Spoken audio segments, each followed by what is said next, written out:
If you are trying to delete your 8-ball pool account, today's video I'm going to show you how you can do it. So first thing first, you have to launch this game application in your device. Once done, make sure that you are logged into your specific account. You will see a page like this. Now here you have to access your profile.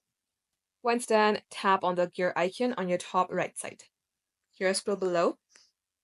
You will see an option that says delete account. This might be under your this account tab. So tap on delete account here. Wait for this to load and then it will show you delete your account and erase your data. Now here tap on privacy web form. Once done, you will see submit a request. You may go ahead, fill out this form. Type in your email address, your unique player ID. Once you do so, tap on submit. Then you will be asked to verify your email address that is associated with your 8-ball pool account. And once done, this is how you can delete your account. Thank you for watching.